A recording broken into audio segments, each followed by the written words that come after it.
It's hard to mute All it. right. Hey, hey, hey.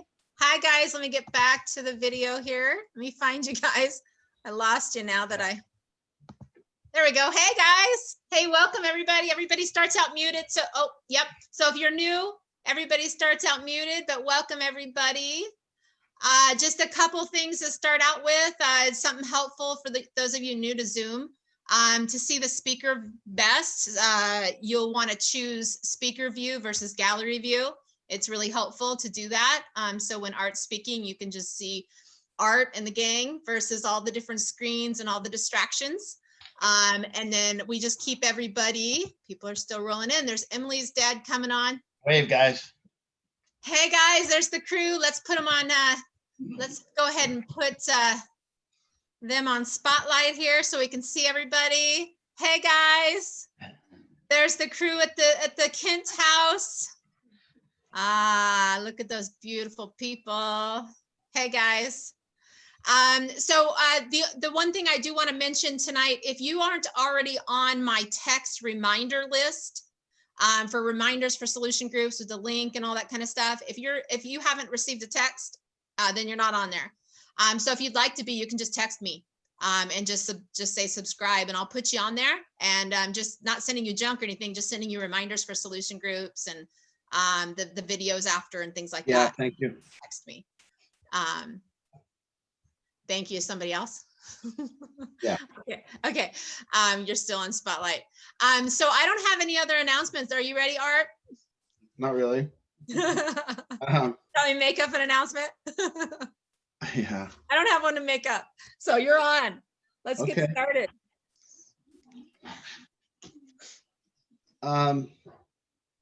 We're waiting just for one person that. Yeah, we do. It's distracting. Hold on. All right. Kyle's been telling his jokes, so I'm a little disorientated. They're really stupid, and he likes them a lot. And so he's found a gold mine of stupid jokes, and he's very proud of himself right now for telling them. Haven't even got through all of them. Yes, he can't wait till group's over so he can share the rest of them. Kyle, you want to give an example of one of your jokes? Let's read one. Okay. Kyle is going to read one of his stupid jokes that can you guys see him? Can you see him, man? Yeah, I'm gonna put it back on spotlight. I was gonna take a moment while you're gathering your thoughts, so I can kind of tell everybody that if anybody's like wondering, well, this group of people at the Kent house, I can kind of tell them about. Yeah, go ahead. Then Yeah. Kyle might be up for his joke. Yeah, we'll give him a moment to prepare for his joke. But for those of you who don't He's getting his know, favorite one. Okay. for those of you who don't know, we've started a new recovery program there at the Kent house, and it's a small, intimate group with 8 beds. And it's pretty amazing, this group of young people in recovery, and they're getting a lot of private time, and Art lives there at the house, and it's an intense group, and it's pretty awesome. So that's what you're seeing there, and all these guys in the background. So And dog. And dogs. Yeah, Barkley's getting a little screen time. Yeah, there's There he is over there. There he is. there's Bark. Here, do I have you on spotlight? Yes, I do. Very good. Barkley. Look at Barkley, There everybody. you go, buddy. Oh, there's Bark. All right. Are you ready for your joke, Kyle? Kyle, you ready for your joke? Yeah. Come on, closer. Okay. Yeah. Touch it so it doesn't time out. Okay. A guy calls 911 and says, "My wife is going into labor. What should I do?" The lady says, "Is this her first child?" He says, "No, this is her husband." Oh my God. He's proud of that one. Okay. You chose that joke out of all of them? That's gold, bro. Let's go. That's gold.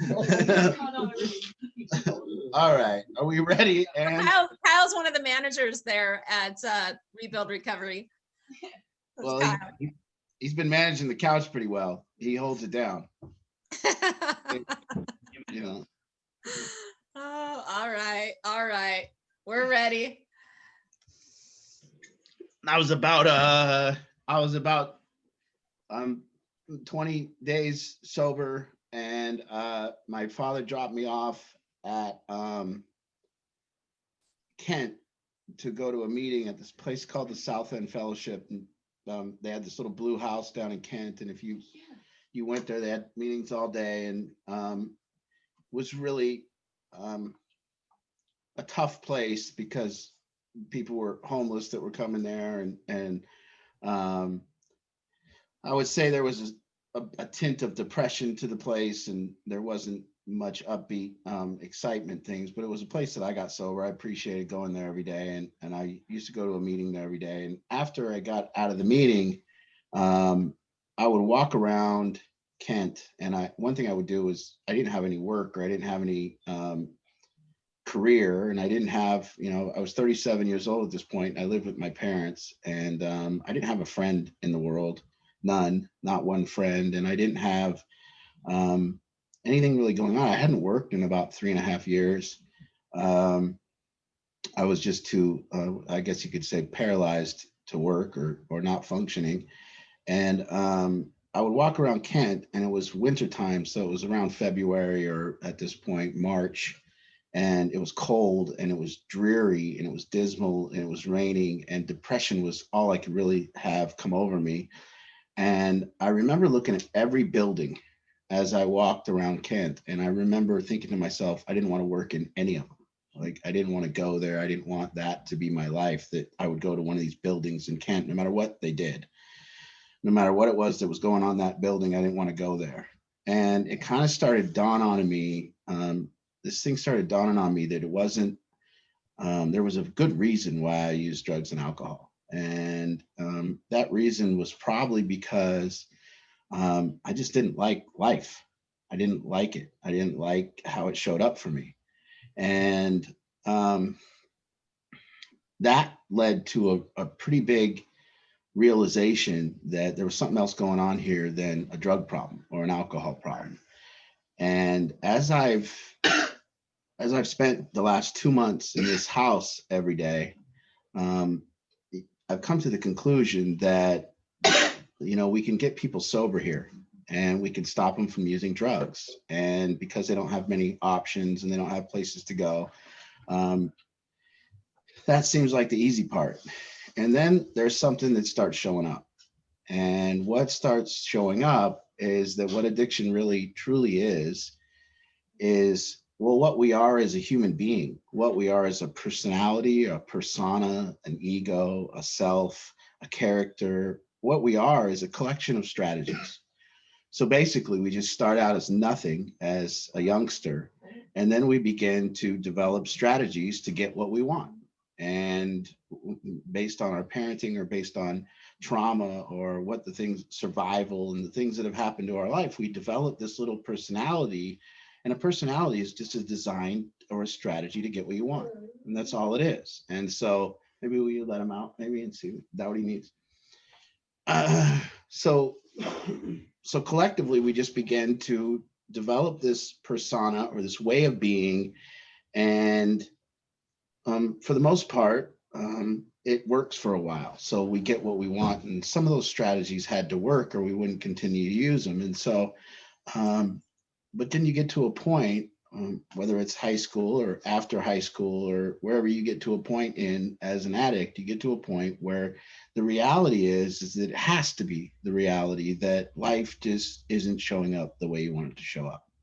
And that the current moment of life isn't showing up the way you want to show up. So basically what it's saying is, my personality doesn't work anymore. And this is where it kind of comes into play, that addiction is a personality disorder. I mean, really a solution for a personality disorder. So all of a sudden, you just come to this conclusion that my persona, my ego, myself, my way of being, my strategies no longer work.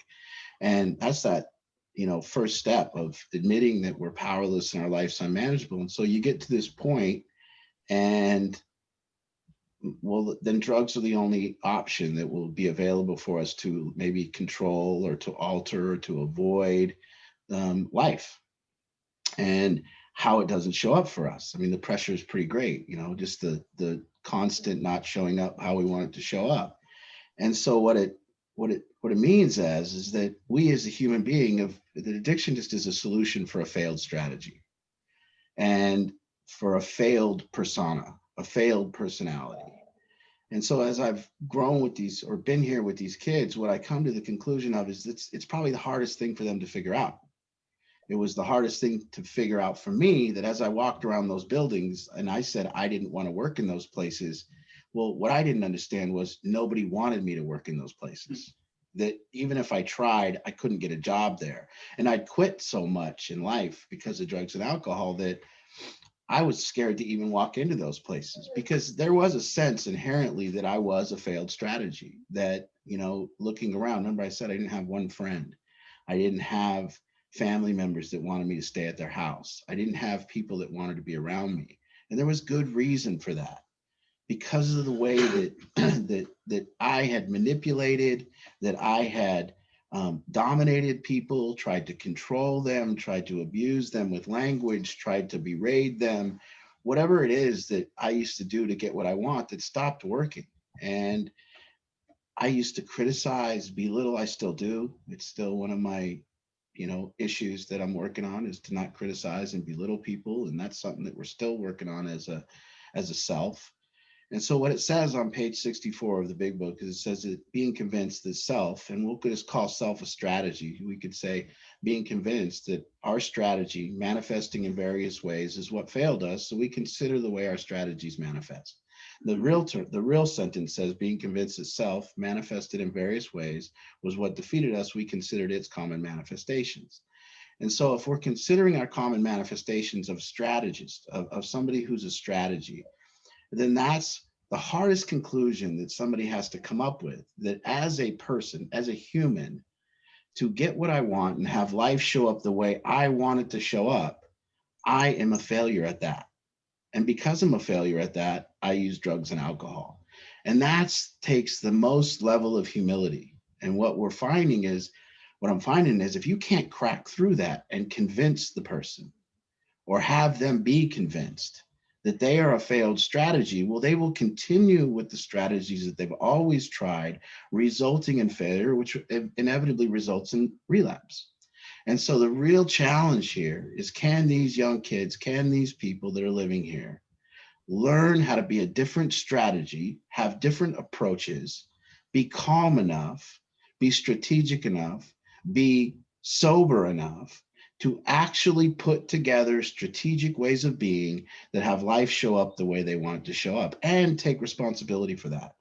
To actually take responsibility, totally 100% responsibility for how your life shows up for you.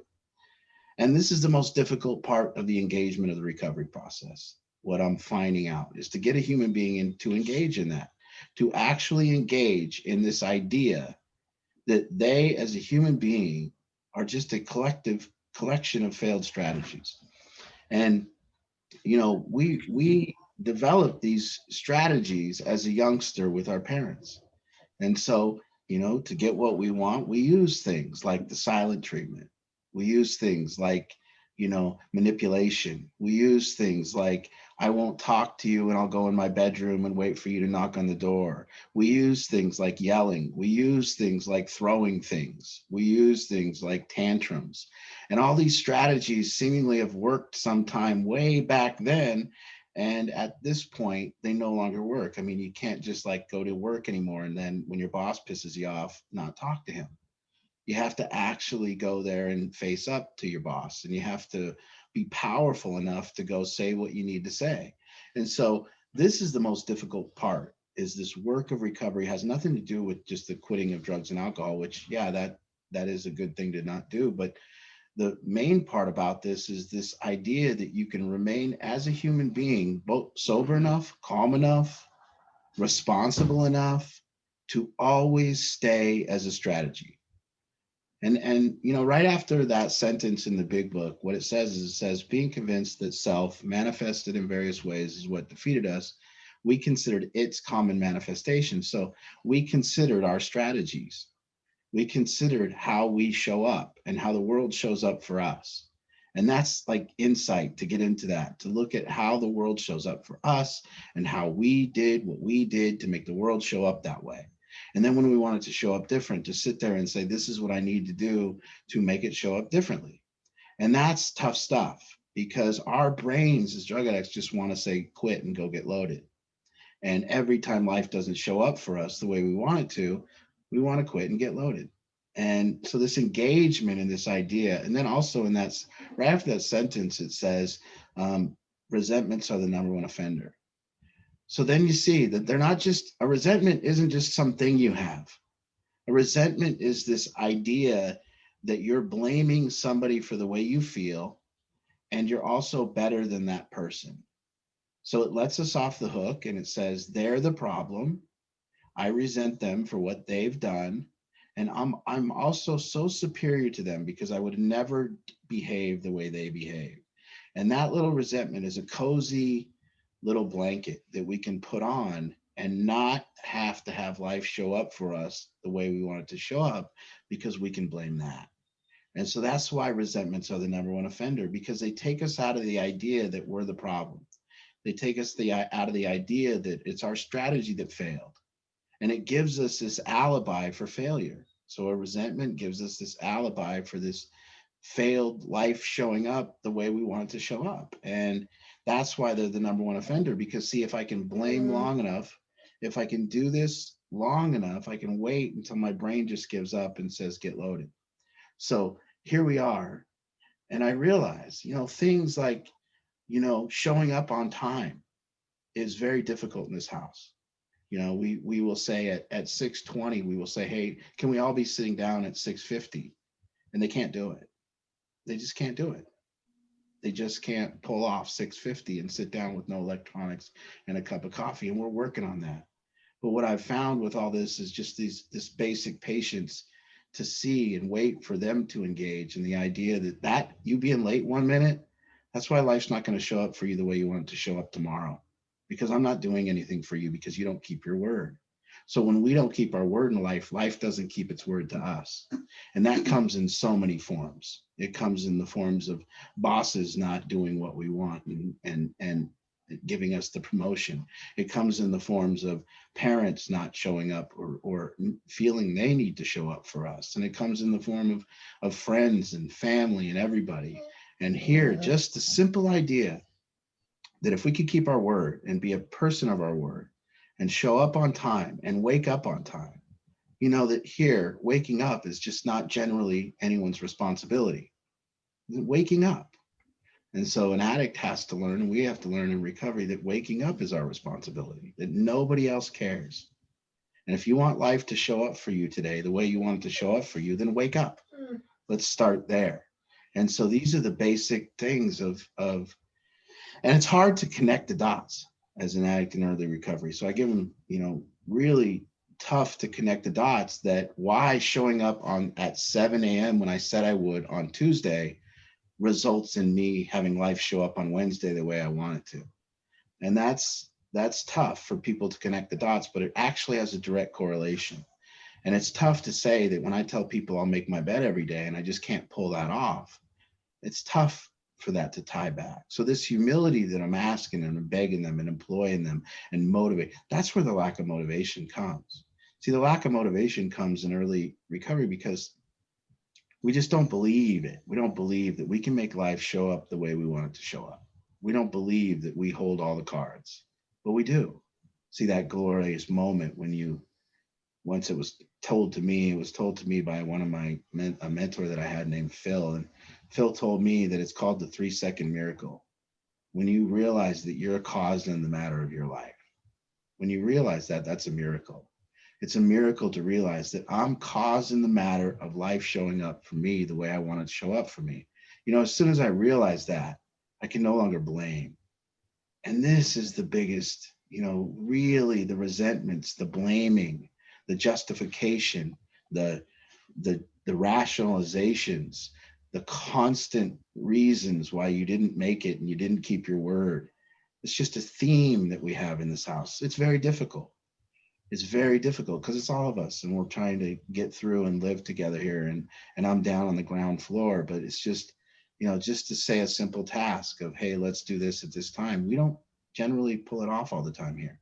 And I only say that not to knock anyone here. I'm saying they're doing, by the way, the kids here are doing amazing, and everybody's sober and everybody's getting more days, and it's really early on in their recovery and they're doing amazing. I'm just pointing out that it's a challenge, that these simple tasks and what we're doing here is very difficult for us, because see, you have to at some point get the idea. You have to get the idea and have to hit that drugs is not even close to your problem.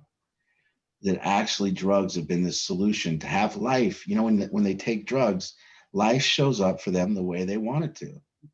It just does. That's how they get life to show up the way they want it to show up. They just do drugs. And it shows up for that brief time, for that 20 minutes, for that hour, for that 3 hours. There's peace there because it's exactly what they want to feel like and exactly how they want to feel, and they're controlling it. And so for that brief moment, that escape, drugs is actually allowing life to show up the way they want it to show up. And so really to get the idea, you know, then to get the engagement in this idea that, okay, without drugs, I'm going to make life show up for me the way it needs to show up for me. Well, right there, that's the key. Can we get that? Can we get that human to believe in that idea? And it starts so small. Can I just get it to show up for me the way I want in treatment? Can I get it to show up with the court, with the prosecutor? Can I get my parents to actually, you know, be on my side again? And it starts there, just this whole work of actually feeling what it's like to have a little authority in your own life. And it's tough because Mark, yeah. Mark need to go out. Yeah, let's let Mark out. We can definitely hear her Oh, getting a little distracting. Yeah. I went, no, I went to the. You could hear him that much? Yeah. Everybody's nodding. Sorry. You should have told me earlier. Well, Wait, I shouldn't have said that. I can't blame you. Yes.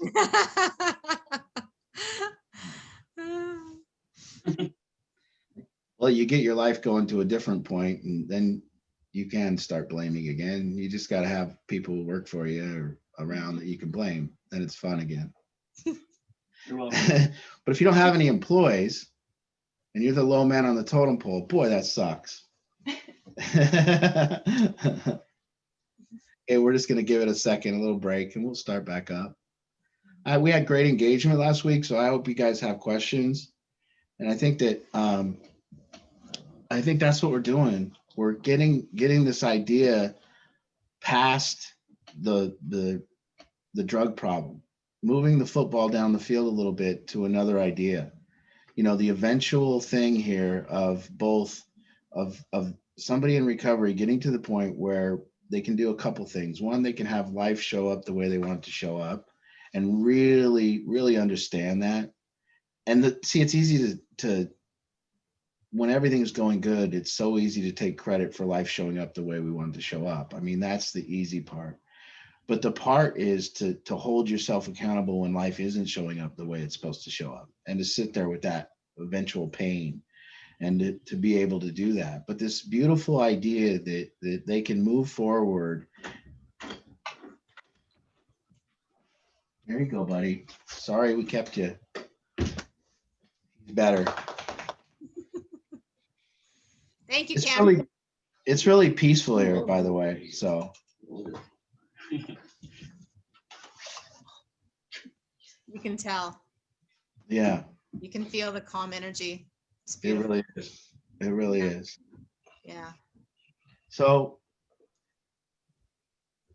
let's just kind of recap what we're saying here. You know, really taking away the idea that doing drugs has, you know, or not doing drugs really is the difficult part. And if we can remove that idea for a little while and just go, oh, wait, that's not really the mountain to climb. The mountain to climb is that first step of I'm responsible for the showing up of life. And then, you know, this real like question, you know, if you can ask as a human being, when you get to the point where you figure out you're responsible for your life, you can then ask another question that if you don't ask it, nothing's possible. So if you can get to a point where you figure out this like I told you, my mentor, he told me it was a 3-second miracle. He said a human being comes to this point and they come to the realization and they realize that everything's their fault. Just everything's my fault. And the other side of that is beautiful. If I can just say everything's my fault, everything in my life is my fault, then I can then just kind of push forward with the idea that everything's my fault. And that's great because you can make things happen in your life and you can take credit for when it goes bad and you can take credit for when it goes good. And it's fun that way. Boy, life's so much funner when everything's your fault. It's really a game when it becomes your fault. And for me to have my life be my fault is so much fun. And to even have it start over in this point in my life, I'm 46 years old. And I'm starting over for the second time in life. First time was 37 when I got sober. And then this is 46 when we've kind of had a tearing down of the structural life that I've had before. And now to be at a point where I go, this is my fault. And here I am again.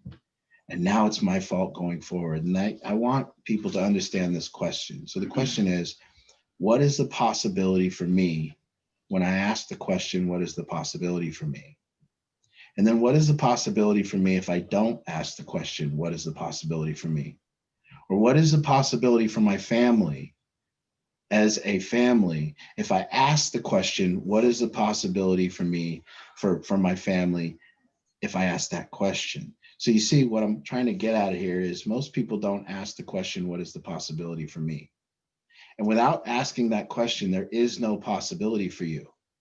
You see, without asking the question, the only thing that's possible for you is what you know. That's it. So you're just going to do what you know. Whatever's in your thinking is what's possible for you. So if you can really look at that and you say, but once I ask the question, what is possible for me, it opens up new possibilities for me. And so now I get to this point in recovery where I can do two things. One, I can say my life is totally my fault and I can make things happen. And then secondly, what I make happen is the question, it comes after the question, what is possible for me? I asked my mother before she died, I just asked her, I said, where do you think I'm going to be in 20 years?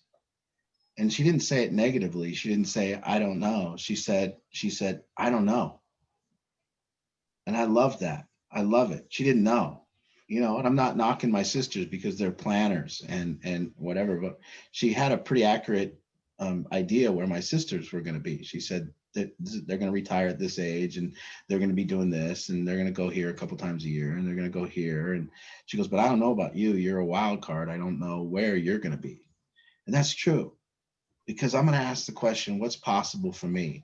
And then whatever can happen after I ask that question is going to be outside of my thinking, because I'm asking that question like of the world. And I'm asking that question of like, how do I get into this domain of what I don't know? And how do I always stay there learning? And how do I do that so I can have my life show up differently and have it be exciting and have it be fun? And I think that's the main part, is that if we can get these guys to see that that's what you did when you did drugs. When you did drugs, what you did is you asked the question, what's possible for me? That's what you did. And then you saw different possibilities for you.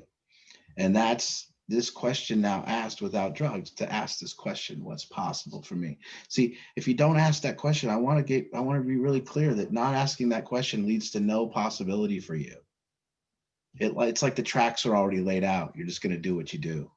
You're just going to do what you know. And what you know is already there. So you're just going to repeat shit is basically what you're going to do. Or you're going to just try to do shit bigger, faster, stronger, smarter, whatever, quicker. So you're going to do the same shit you've always done. You're just going to do it faster. Or you're going to do it whatever. But when you stop and you see, really, I can take the tracks that were already laid down in my life. I can throw those away. And I can just stand in the possibility that anything's possible for me if I ask that question, what's possible for me?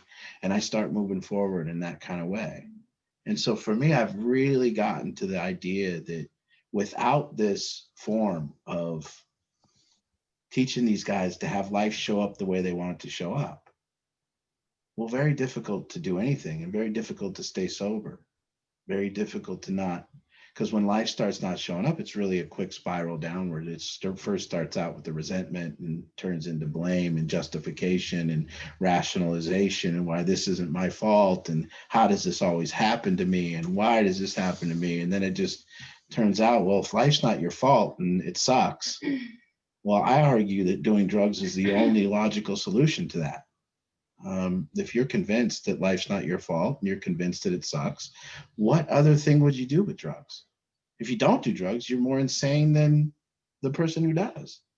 So doing drugs is a completely sane thing as long as the mind is convinced that the showing up of life is not your fault. But see if we can convince them that the way that life shows up, the possibilities for you. See, I don't look at any, I ended up, by the way, never working in any of those buildings. I haven't had a job in recovery. I haven't had to go punch a clock in 10 years. And I think my life turned out a little bigger, a little more big than, and the reasons for that are a lot. The reasons my life turned out bigger than I could have imagined and now has been burnt down. And now I got another possibility to build it again. The reasons is I read books. The reasons is I put new information in my head. The reason is I didn't watch cat videos on YouTube. I didn't do any of that stuff. I actually didn't just sit and I read things that fed and brought me to a place of possibility. So everything I read, I wanted to have an epiphany. And if it didn't give me an epiphany, I would throw it away.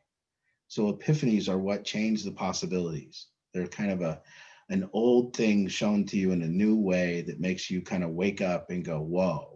What's possible for me if I see that. And so that's what it was. That's where it was different. I didn't stop at like repetition. I didn't try to do it faster. I didn't try to do it bigger. What it was, hey, listen, I want to figure out what's possible for me. So I went to conventions and I went to retreats and I went to Eckhart Tolle and I went to Werner Erhard, the Forum, and I read books and I met people. And if I saw a YouTube video on non-duality, I would call the guy, Paul Hederman, and meet him and talk to him. And we really got down with this business of possibility and, really seeing, but that only comes when you figure out that your life's your fault.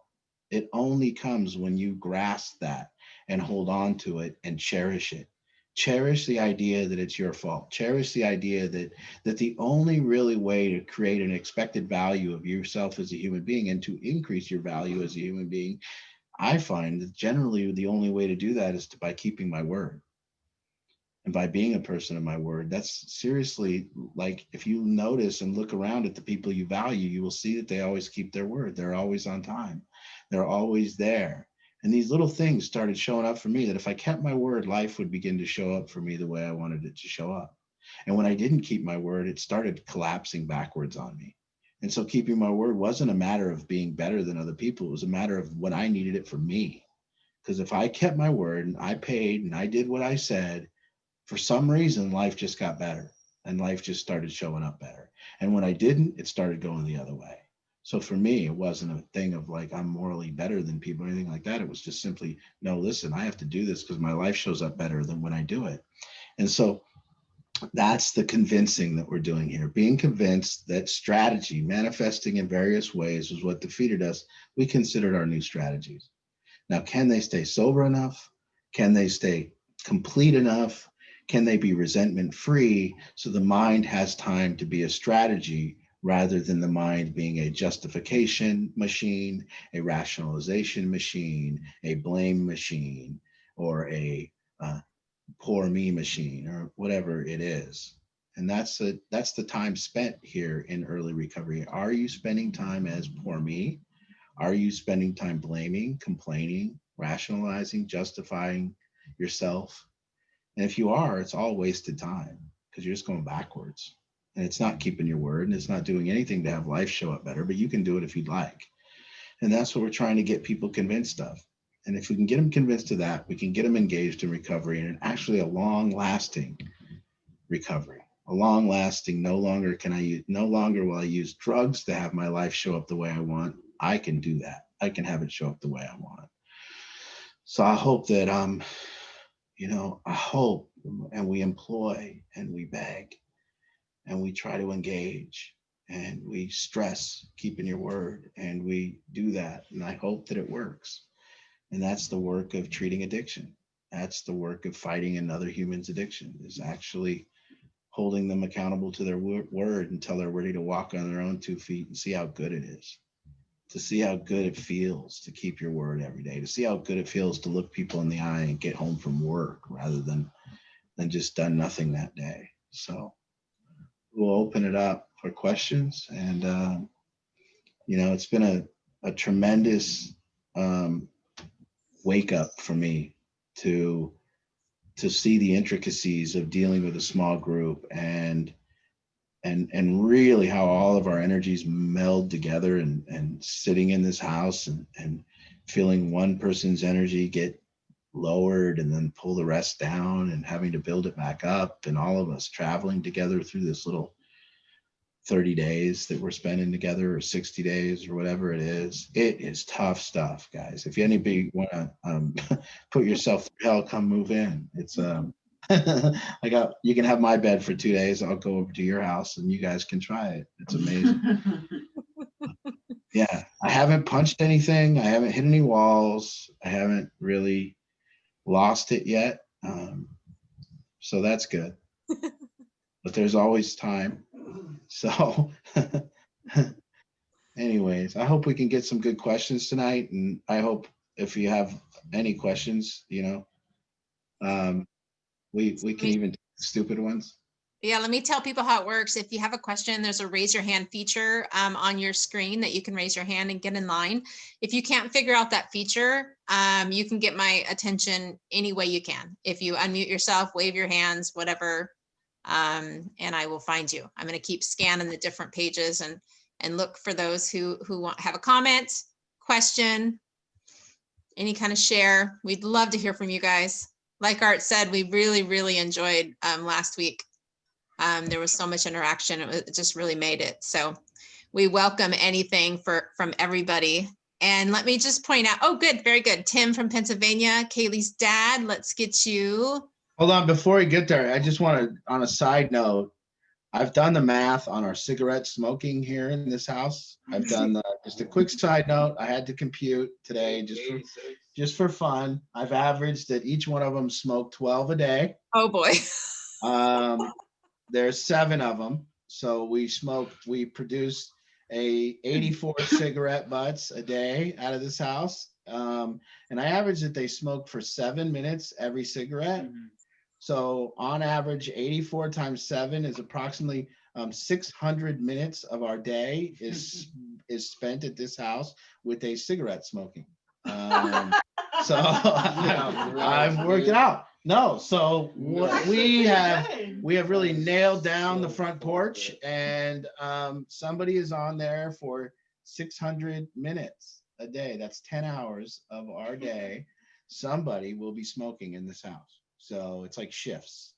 I was imagining that we would get like I would like to get a cigarette like as big as a fishing pole or something, and then have it be like, inches in just one big huge cigarette, and then put it outside, and it takes 10 hours to smoke it. We would just have them keep switching shifts and smoke it all day. Like I can feel a wholesale cigarette. You know what I mean? It's like one. It's like, yeah, it would cost like, if it would only cost like $40 for that one cigarette, we could have them roll it, I'll get a little, yeah. I can feel the cringes. I can feel the cringes by the parents that have their kids there.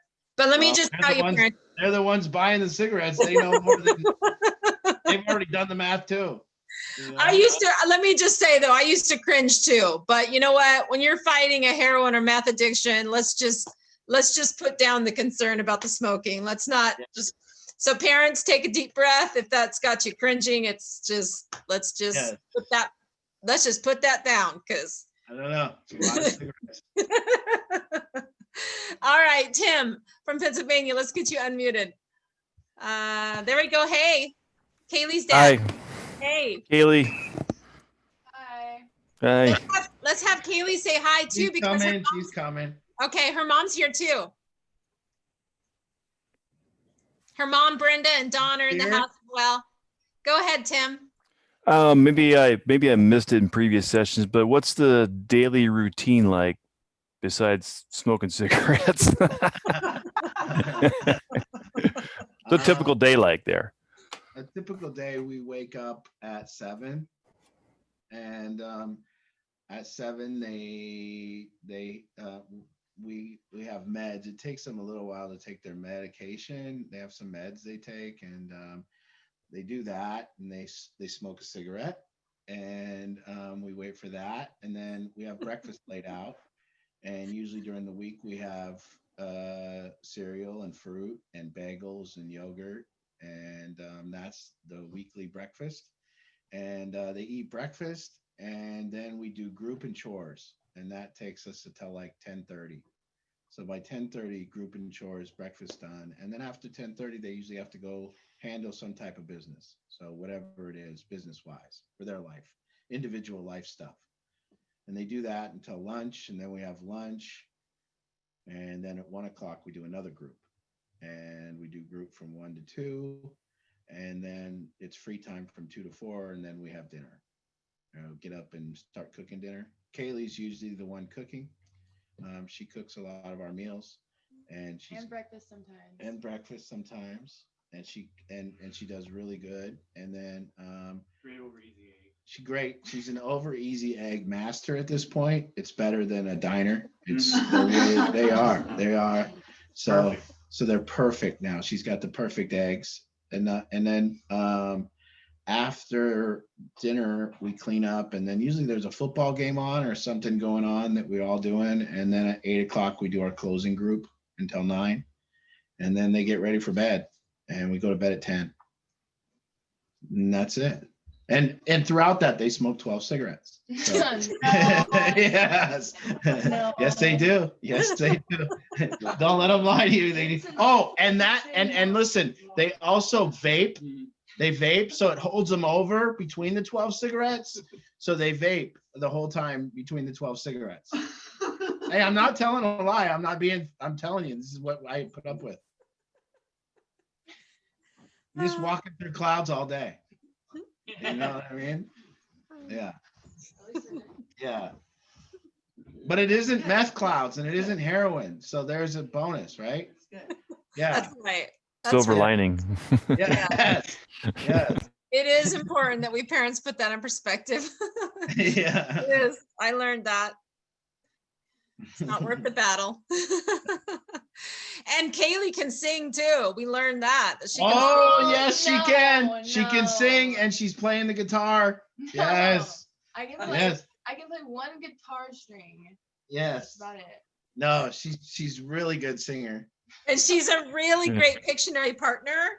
Her and I are partners for life. We're What's on your the record at Pictionary? What? What's your record at Pictionary? Well, Isn't it You 0 and 1? well, Yeah. you know, Okay. Just- Well, what my record's 1 and Let's 0. I've ask- never let's lost. ask that next week. Let's ask that next week. Kaylee and I. Yeah. Come Just on. remember, Kaylee Keely. and I against everybody else. How about that? Remember your guitar strings. Eddie 8 Dynamite. Goodbye, Eddie. Those are your 6 strings. Yes. Yes. Okay. All right. Thanks. Tim, let me be real serious about your daughter for a second, because I told her today, and this is the truth. Your daughter is the ultimate pleasure and the ultimate energy to have around. Her energy is She is. beautiful. Her energy is happy. Her energy is light. Her energy is just this beautiful energy that makes any house she's in way better. And by the way, now she does the most cleaning and the most cooking, and she does everything we ask. So she's been a pleasure. That's great to hear. Yes. Keep it up. Keep it up. Art does not blow smoke either. He does not Yeah. bullshit. Yeah. That's real. Yeah. Yeah, if Yeah. anybody knows that, a lot of people I've been on here and said your kid's a real nightmare. And He'll say that. That's the truth. He'll say that.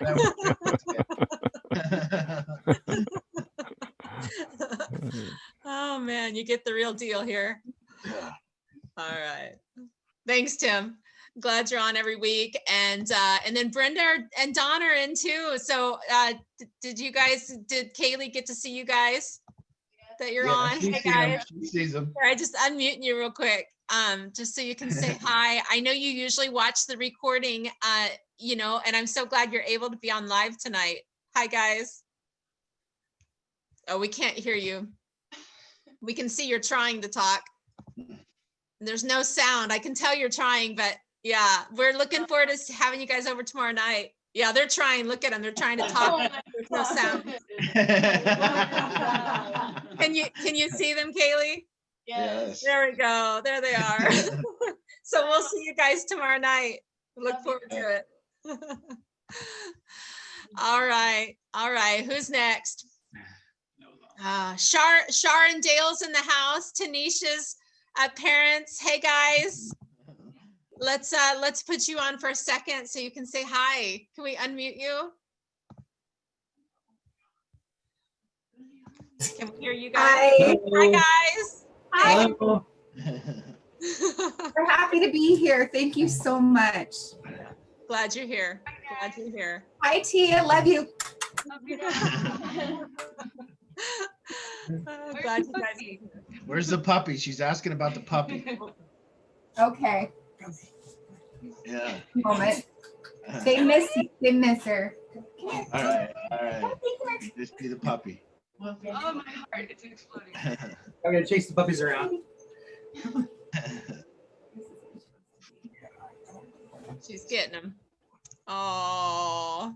Oh no, we lost it. We lost it. They gotta say something.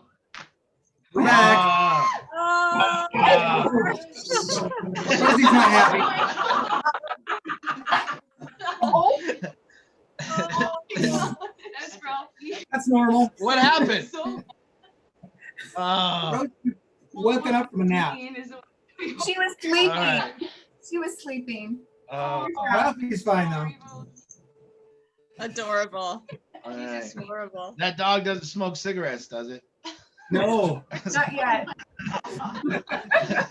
Which one gets to come over? Rosie, the one that The other was one that upset. disappeared. Oh, okay. Okay. Probably went out to smoke. Rosie gets to come over next week. Awesome. The dog went out to smoke. He's gonna bring over a little tiny dog cigarette. Oh my God. Yeah. All right. Thank you so much. Yes. Absolutely. All right. Who's next, guys? Who else do we have on tonight? The Penningtons are back. Good to see you guys. Are you taking good Let's notes? get some Go questions. ahead. What's Uh, all the fluff? Sherry does. I got a question. Jeffy. Of course I have a question. Okay, good. So when the energy, you were talking about the energy, and when you notice the energy getting negative or going down into a bad place, how do you break that cycle? Is the method different for everybody, or do you kind of just like do a timeout and say, okay, where are we at? How do you break that energy cycle when you see the energy going to a negative place? Oh, that's good. Well, I think that we use several things. I mean, I think when we turn some music on, it helps a little bit sometimes. And you just change the pace of the house. We usually, as soon as it's kind of going bad, we no matter what time of day it is, we just get together in the living room and work it out. And I think that that's even in a family. And I learned that from my father, like the way my father ran this house when I was a kid. Like we didn't have, if there was things that needed to be said, they need to be said. And I think that's the number one thing that, or a big part of this, a big part of having life show up the way we want it to show up. And whether we're a parent, whether we're anyone, is the reduction of this time where we're living in our own righteousness. This reduction of time where we're right about somebody that's close to us, and we're right, and we're not in love, we're angry with them, and we're kind of in our head building a case against their wrongness. And we're in the same home doing this to each other. So we're in the same home and we go to different rooms and we think about each other. And so we're in a different room thinking about each other and thinking about how wrong each other is. And that's where the energy comes from. That's the development of this energy, things left unsaid. So unsaid words is where the energy goes negative. And if you can, it's better to, if you'd be yelling and kicking and screaming at each other until everything's said. So I think that that's the key to understanding it, is that anytime the energy is negative, it's because somebody is inside their head resenting somebody else. And if you can get that figured out, you will start understanding that you need to talk. And then everything, the energy in the house is always one conversation away. So you're just one conversation away from turning it and having it feel different. And that's the work of having life show up the way you want it to show up. That's it. The work is using your approach, your communication, and staying strategic with the person that you're trying to make a difference with, to stay there and to say, if I'm failing in this relationship, or if this relationship is failing and not showing up the way I want it to show up, then I must change my approach. And that's the humility to constantly change your approach. So I think that's the learning, and that's what's fun for me. What's fun is feeling the dynamics in the house and then seeing if we can fix that. Which this morning was a great example of that. It was great.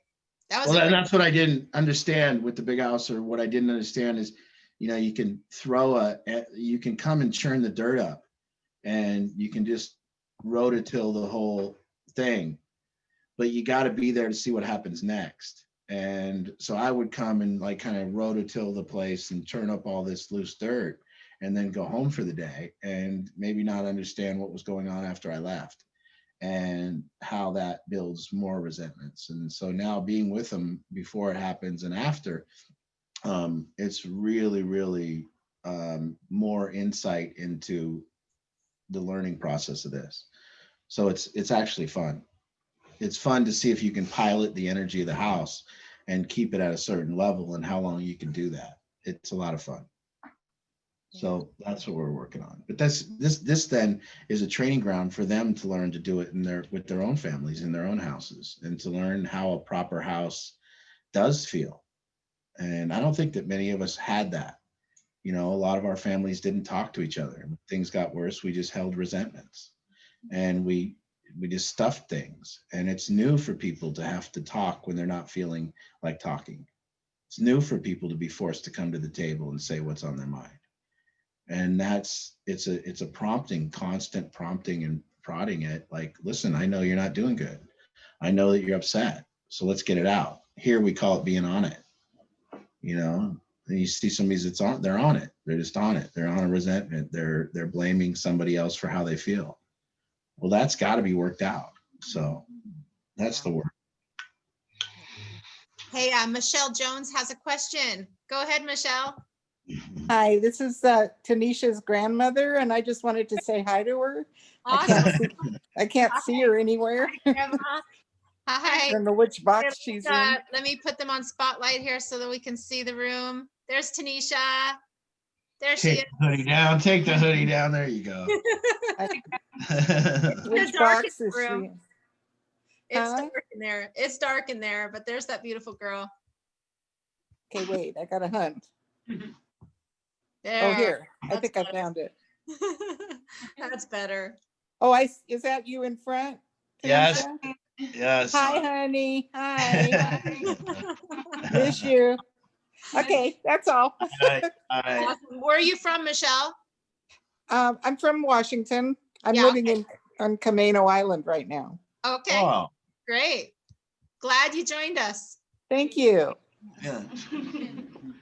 I was telling these guys how I wake up in the morning and swim. Maybe I'll swim over to Camino Island tomorrow. You know what I mean? I just do a lot of swimming, They're never even up when I go swimming. I'm usually home before they wake up, so they don't know I did it. But yeah, and the water's really cold, but if you swim as fast as I do, it just warms up the water. So I just swim. So maybe I'll swim over to Camino Island tomorrow. That'll be my thing. Yeah. He's getting fit. He's getting Mhm. fit privately. Yes. We don't even Yeah. know what's happening. Yes. A lot of swimming. It's while we're all sleeping. He's out. Yes. getting fit. Yes. Yes. Oh,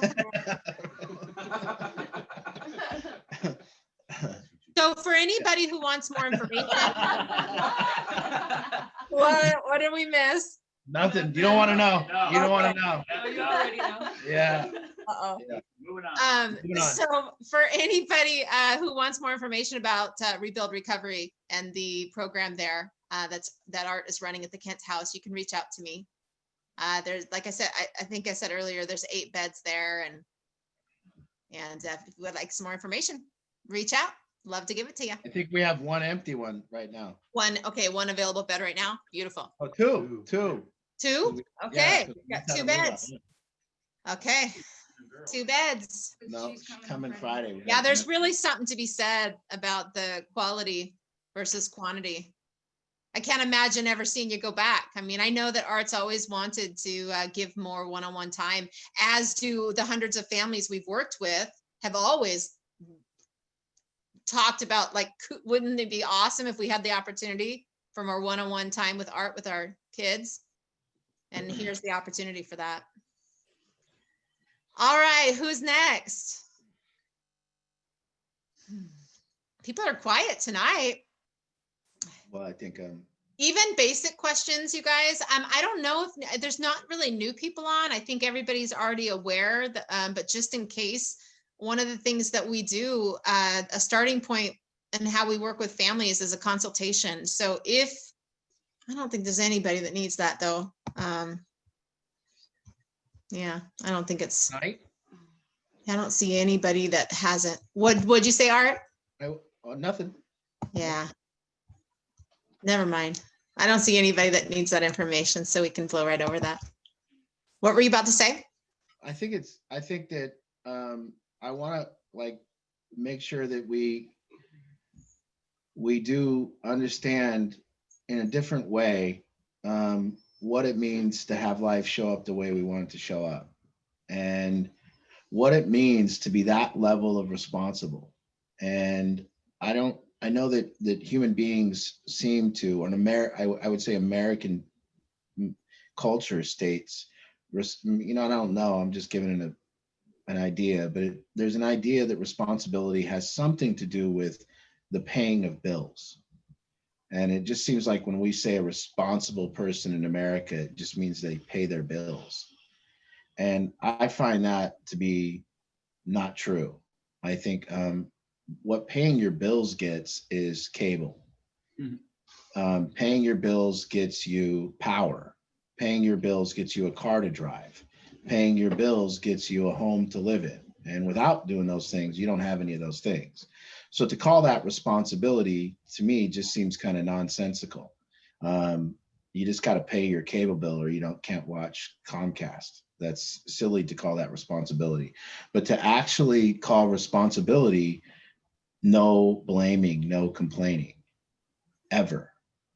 And if you could get that point of ultimate responsibility, that that your life shows up, and you are 100% cause in the matter of the showing up of your life. And that goes on with this idea that parents have an addict. And then the first thing that seems to come up is we want to find blame, or we want to find the cause. And we're not talking about backwards cause, backwards blame. We're talking about getting to the point where somebody would understand that you can be cause in the matter of the solution of your family member being an addict. You can be cause in the matter of becoming the solution to it. And that's just true. There's an expectation that treatment will be cause in the matter, or that something will do it. And so it could be you as a family member, and it can be you simply by not making mistakes. It can be you by gaining an education on what is really going on. It can be you by gaining humility and to say, wow, rather than complain, I should be on to my next strategy. And if I really look at what I've done over the past 2 years, I've really spent massive amount of time complaining. I've spent massive time doing what's known as problem-focused discussion. So problem-focused discussion is what a married couple does, seemingly, when we have an addict. We go out to dinner and we discuss the problem. And then we do that again and again and again and again and again. And it's called problem-focused discussion, or problem-focused thinking. And really taking a look at how you're not doing anything there. and how much time is being wasted. And when you get on this and how nothing changes, and then to really just have the humility as a parent to go, wow, this isn't showing up the way I want it to show up. It's not showing up for me how I want life to show up. And then to see that we can actually take the reins and go, well, let me make a few different moves here and play offense and see what happens. And so that's what we teach. We teach family members to be cause in the matter of their family members getting better. We don't teach them that they're the problem. We don't teach them that it came from you. We don't teach them any of those stuff. We don't have to. It doesn't matter. It doesn't matter how we got. It matters how we go where we go. And so to actually say, and then to go even further and to say, not only that, what is the possibility for our family due to this? What is the possibility for us when we ask the question, what is the possibility for us? Well, let me tell you what the possibility is for you. The possibility is for new ground. The possibility is for enough humility for every family member to be like a good ball team, a good team that all worries about themselves. And everybody seeks to improve on their own and then comes together to gauge the improvement. And the way we gauge the improvement as a family is we actually come together to see if the energy works now. And when the energy doesn't work and the house is not good and all that, each goes to their own corner and improves. And as we come back, we try again. And to say, I can be causing the matter of the energy in my family and the showing up of my house and the showing up of all this. And what generally happens is that addiction shows up and it dominates everybody. And it dominates us to the point where the only thing we can do is complain because we're out of ideas.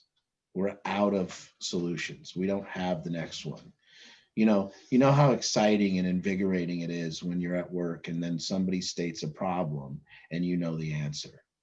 You know that feeling to know, I got the answer, I know what to do, and to be that person. Well, that's just what sucks about addiction is because nobody has the answer.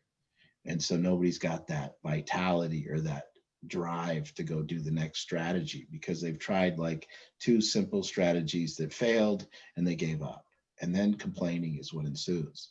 And so to really understand this and to understand that you all can be causing the matter and you just need an education and you need to understand. So for me, when my engine breaks down, I'm out of ideas. You got to call a guy for me. I do have a few ideas when my engine breaks down. Whenever I've had a breakdown in a car, I lift up the hood and then I jiggle the battery cables. I'm always hopeful that it's that, and it's never that. So I jiggle the cables. Your one move. Your one move. That's my move. That's my big move. And then once it's not that, I just close the hood and get inside the car and I call a guy. And that's I'm out of ideas. And so, then that doesn't give me much hope for when my car dies. But if I could learn that engine and I could get an education, then what would happen is when my car breaks down, it would show up like an opportunity rather than a complaint. And so that's the kind of key here is that your life starts showing up like an opportunity in all areas rather than a complaint. And how our life shows up like an opportunity rather than a complaint is simply stated by the level of degree of knowledge we have over the topic. So if we have a lot of knowledge over the topic and a breakdown occurs, we love to get right in there and fix that one. But when we have very little knowledge and a breakdown occurs, we're devastated and we're out of ideas and we complain. And so with relationships, if they're not going our way or if whatever is not going our way, then you just need a better education so that it shows up like an opportunity, so that you can be a strategy rather than a self or a failed strategy. So that's what happens when you come on here and you'll see addiction showing up like an opportunity. And that's what it does for me. What shows up like a complaint to you shows up like a huge opportunity for me simply because I have an education. Thank God, So just like a car mechanic having a breakdown, a car mechanic, it shows up like a big opportunity. Or if, whenever Shelly, I tell her something is wrong with the plants, or there's, there she goes fixing the plants. Well, to me, that's just a complaint. There's shit all over the floor. There's bugs or whatever I don't like, Or now, whatever issue or whatever topic it is, we can have the power to have it show up, and that's everyone on here. That isn't just addicts. This is all of our deal. This is our deal, having life show up, in a way that we don't like it, and then blaming life. Why did it do this to me? Why is life happening to me? So this is the work. I think it's good for all of us. We've got the Sampalias in line. Okay. Hey guys, let me get you unmuted. Okay, I unmuted. Hey, hey. Hi, Dina. Hi. I've got a question. With the managers that are there, do they act as mentors for the kids that are there? Does Art give them, Is that an expectation? isn't it as an expectation? Yeah. Yeah. I mean, these guys are, but the stuff that we teach here is intricate, and Kyle and Jeff and Shelly, they're learning, and they're further ahead, and they're doing it, but they're learning. And Kyle is great, and Jeff is great, and when they talk to these kids about what they've learned, it's great. I wish I could give them more power, and that's on them. But yeah, that's exactly what's happening. In time. Yeah, as this moves on, that's part of it, is creating better leaders of what we're teaching here, and they're the start of it.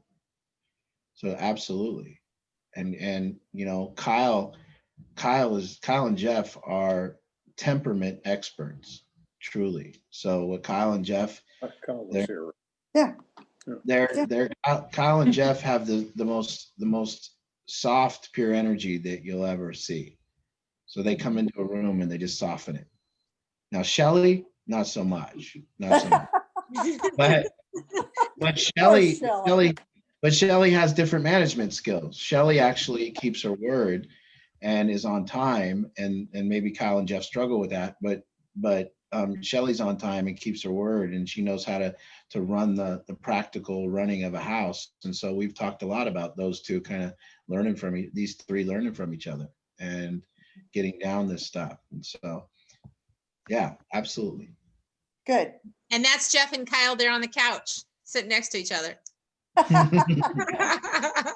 And then Shelly's on from her house tonight too. I don't know if we can see her face. Kyle tells terrible jokes all day, and it ruins it.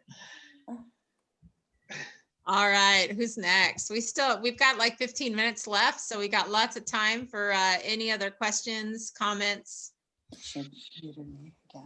thoughts. I love Pam and Dave. They're like, it's like a commercial or something where the grandparents can't, those commercials? Yeah, they can't figure out the grandparents can't figure out. Yeah. What? Do you know what I'm talking about? I don't. We're just having our own private discussion over here. Yeah. Oh, we can all hear. Oh shit. Yeah. Pam and Dave. We're making fun of Pam and Dave. They're great. Yes. They're great. Yeah. All right, Angela Bottaluco. Let's get you unmuted. Do we got you? Hey. Hi. I just wanted your advice on what book would be out of your reading list. What would be the best book to start with? Because I've read some, none of what's on your recommended reading list. And I hear you talk about the Eckhart Tolle. Yeah. And dealing with my issues is that he's not living in my house. Yeah. And he's up 3 hours away, with that constant worry, is he okay? So given that as things that I struggle with, what book would you recommend that I start with? Well, Eckhart said it best, and what the first step of a 12-step program says is, it says we admitted we were powerless in our lifestyle management. Now how we define that is several ways. You can define it as life isn't showing up for me the way I want it to show up. You can define that as I'm insane. That's one of the definitions we like to use. So the first step might just say, I'm insane. It might say, I give up. That is another way to put it. I give up. So I like to say the first step either says, I give up. I'm totally insane. My thinking is insane, and there's no answers in there. Or it says, powerless and unmanageable for creating the life I want to create right now, or getting the solution I want to get, or stopping this behavior, or whatever it is. But that beautiful first thing that says, I give up. Now, the second step says, we came to believe a power greater than ourselves would restore us to sanity. So what that to me, or what we use here, or what we're saying to use is that what is that power greater than yourself? Okay. Now, if you take a look, a power greater than yourself is anything outside of yourself, truly. And yourself is the story of you that you've been living in, the thinking that you've been repeating in your head, the tape that plays in your head that drives you to insanity. So if we can just say that, if we can say, Angela, you're insane, and you're insane because of the thinking in your head. Well, the second step says we came to believe a power greater than our thinking, greater than ourselves, would restore us to sanity. Eckhart wrote a whole book that is an entire book on what a second step is. Eckhart's suggestion is that power greater than ourselves is now. And he said, power of now. So he said, you don't want to be yourself? Then be now. And that book is what a second step is. If you read Eckhart's Power of Now, it's a second step in a 12-step program. It says you will always continue to be insane until you can live your life in the current moment. That's what it says. So to me, Eckhart's book is the most important for people who are starting out, because it just says, take a look. And then you're going to get into Untethered Soul, which is an actual whole book on the fourth step. It's a whole book on resentments. It's a whole book on how to deal with them. So if you read Power of Now, and then you move on to Untethered Soul, by then you've gotten to the 6th and 7th step of the 12-step program.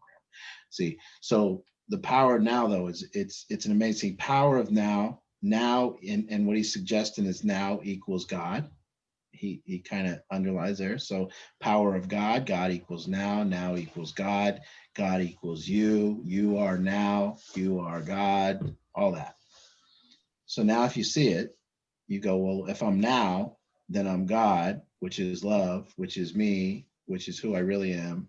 And it's kind of like how to be God, how to be in touch with God, how to find that power greater than you. And then you can call it Jesus or Buddha, whatever you want to call after that. But Power Now is beautiful to say, listen, stop living in the insane thought pool of your mind. Take a breath. Breathe and get outside of you. That's the only place sanity lies. The way you feel, the answer to how you feel will not be resolved in your thinking. Your thinking is the problem. You suffer from the disease of thinking. It's a disease. So then how do you stop suffering from the disease of thinking? Well, be now. Well, how do you be now? Breathe, connect with everything that's happening in this moment. No past, no future. And so there it is. So yeah, I would always suggest to people, if you haven't started anywhere, start right on the second step and read Power Now. It was my purest second step you could do. Beautiful. Right. Thank you. Thank you for that question, Angela. It's very Thank good. you. I know that's helpful for everybody. Right. Well, thank you. Yeah. All right. So don't be shy about your questions. It's going to be good for other people too. So if anybody else has any, now's your chance.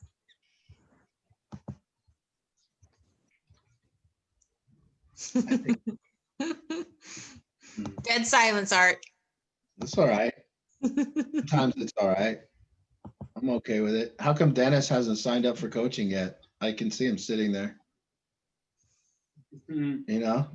That's a good question. I'll be doing that in the next paycheck. How about that? Oh, right. Okay. All right. Thank you. I'll get there. All right. Well, let's get it done. Let's get it done.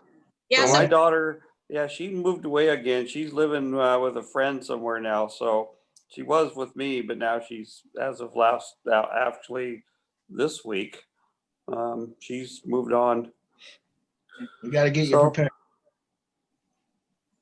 So just so everybody knows, the private work that we do with families is where we can really dive in with you individually. I mean, Solution Group every week is awesome. You get this great topic, but you don't get it personalized to you and the individual work. And so reach out. I'll give you information about private coaching. You know, private coaching is just a powerful experience. You know, you get a little taste every week of Art and the way he works, but it's just a small little taste. He has this ability to be able to really peel through the layers and get right to the heart of the matter with an individual.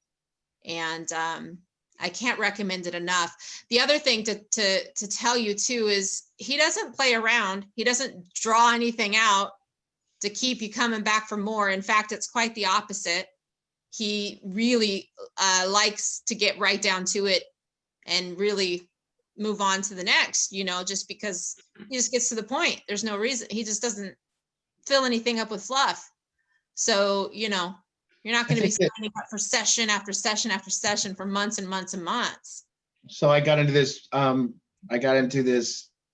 predicament in my life as of late, and there was a downward spiral, and things started happening that I couldn't seem to put a stop to, no matter what was going on. And for the first time in my life, well, there was one other time when I was 37, and I came to the conclusion that I had this enormous me problem. My father was sitting in his office in the back room, and I was 37 years old, and I came to this conclusion after a little while, a couple days in recovery for the 1900 time or whatever it was, and I was sitting in a chair, and I looked over at my father, and it dawned on me that it was all me, and that I didn't think he was really going to be able to help me. It turned out he did, but I came to this daunting conclusion that nobody can help me with this me problem. That the way I feel is my fault, and that I have to just sit with that. And he couldn't take that away. He couldn't take away the way I felt. And it was a very difficult proposition to feel that way, be enormously depressed, be enormously hurting inside, and then realize that nobody could take that away. So that was the first time that I found out that, you know, I couldn't be helped. And it was tough. And then this thing started happening in my life, and I had a lot of advice as this thing was happening in my life. First thing people told me to do was call the cops, and I did that several occasions to no avail. I still have a perfect. Excuse me if you're a cop or if you love the cops. I'm not knocking. I'm just giving you a little history on me. I'm like 0 for 35 on calling the cops. I've never actually been like aided and had something go my way, and usually turns out that I'm the problem. But that just seems to happen a lot for me when I call cops, and that's just been my life. And I don't know if that's true with everybody else, but cops don't help Art is kind of the theme that's happened. So that happened. And then after they told me to call the cops and I didn't get any help, and it kind of went the opposite way, and I regretted calling the cops, they told me to call lawyers. And so I started calling lawyers. And what I've realized about, and if anybody's a lawyer, I also apologize, but what I've realized about lawyers, they're so busy lawyering that I could never get a hold of my lawyer. And so I paid the money, and then I could never get a hold of my lawyer because he was always being a lawyer. And then I would call and I'd go, can I talk to my lawyer? And they would say, no, he's being a lawyer. And I eventually got to the point where I said, well, how much do I pay for him to be my lawyer? Because I'd like to call and get a response. And so that and eventually worked out that I couldn't get any help from my lawyer. And then I went to the judge and I tried to get some help from the judge, but that didn't work. And then I went to the bank and I tried to get some help from the banks, and that didn't work. And then I went to Comcast, and I thought those people would help me, because I thought if you ever went to Comcast, they seem very helpful when you're there, but your account will return to exactly the same status as you went in there to solve the problem. Trust me, they won't solve it. I've tried to get my phone number changed in my account like 115 times, and every time they've assured me it's happened, but it's not happened. I've tried to put blocks on my 9 Comcast accounts so people couldn't order movies, and it just doesn't happen. That was a long story to get you to the point where I believe in helping someone. I believe in getting to the point when somebody comes to me that they better be better off for coming to me. Yeah. That if you come to me for help, I want to move the football down the field, and I don't care what time of day it is. I don't care when it is. Angie will answer your phone call. I'm kidding. But you will. So, but still, we want to move the football. And if we're not moving the football, you can say anything about me, but is this moving? Is this case moving? And if you do what we say and you follow the directions and you do this, I think we can push it down the field and we can get this thing down into the end zone. And I really, really believe in that. And if we're not, what I do believe in Battlefield Addiction is we say we got you. And I believe in the fact that we must help you. We must make it better when you come here, and you must get relief. And that's our vow, is that you will get relief and it will get better. And if anybody has a complaint about me that it hasn't got better, well, then come and let's make it happen. And I will keep my word until the job's done. So that's one thing that I want to remain with Battlefield, because there's just so many organizations that you go to, even my accountants. I've asked my accountants for help and they just can't seem to help me. You know, they can't give me the advice I need. They just tell me what options I have. And then I say, well, just tell me what to do. And they say, no. And for me, I need to be told what to do, like told what to do. Just tell me what to do. You're the expert. Tell me what to do. And that's what you get here. We'll just tell you what to do. And I hope people appreciate that, because I have found in my journey of needing help that help is not always readily available. That in fact, you might end up with the opposite of help. You might end up with just nothing and then paying for it and be more pissed off than you started. Yeah. So please understand that's what we aim to do. And if it doesn't always work, then we'll do it until it's done. So that's that on helping. Did we get any final questions or? No, you can wrap it up. Okay. Well, again, you know, I encourage everyone on here, and it's not just these kids here. You know, how many of you can just really look at how much time you've spent complaining about the problem of addiction showing up in your life? And I want you to really look at how much time you spent doing that. And I want you to see what value you gained from it. And what you'll find is that what you just gained was you gained a little bit of relief. So you complain for relief, you blame for relief, you blame and complain so that you don't feel responsible, so you can avoid the overwhelming domination that addiction can be. And you're just avoiding the domination. But now if you can flip that, and we can all flip it, and let's all, everyone on here, look at our individual way of being as a strategy and who we are, not taking it personal that we're that way, just looking at us as a strategy, as a human being is a strategy. That's what it is. We start out as a baby, and the first thing we become is a strategy. How do we get our bottle? We cry. How do we get what we want? We clench our hands and we ask for it. How does a baby instantly becomes a strategy, and then a child becomes a strategy, and we become, and what happens is you have to understand when your strategies have turned to be a liability. And what the way you'll know that your strategies have turned into a liability is that it's just not working anymore. That you'll have problems in your life that don't go away. You'll have problems that are constant, they don't go away, and they're fixed. And they're kind of just fixed, reoccurring problems in your life. And that's where you got to take a look and say, that's your strategy manifesting. It's not happening for other people, it's happening for you. And so for all of us, for me in this house, for everyone to I just employ folks and say, this is a group about connection. We always said we want to connect families. This is the only way we know how to hold each family member individually responsible for the strategy they're employing. And to not say one person's the problem. It's not. Your strategy might be the problem. Your complaining might be the problem. How do we get off and get beyond that? And how do we all remain in this idea that if life's not showing up and our relationships aren't showing up the way we want them to show up, that we sit in strategy rather than blame and complain. And that's what we're working on here. So again, and that ain't advice. Do it, don't do it. I don't know what to tell you, you know, and I'm not telling you I always do it. I'm telling you I do both. Sometimes I'm overwhelmingly dominated, so I bitch and I complain and I moan and I cry and I say, poor me, and I do that. But what I know is nothing gets done. Nothing gets better. Nothing shows up better. And I do know that when I get in strategy and I get calm enough and sober enough and sit there and breathe and eat enough pain, I'll figure out what to do that fixes it and makes it better and makes a difference.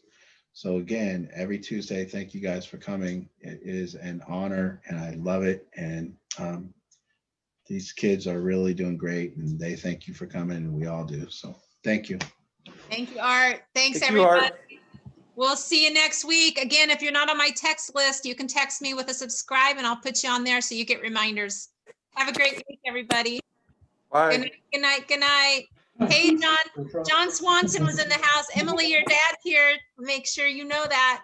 Good night, everybody. Guys, too bad. Good night, good night. You too, Trevor. You're doing your best. Good night, good night. Wow.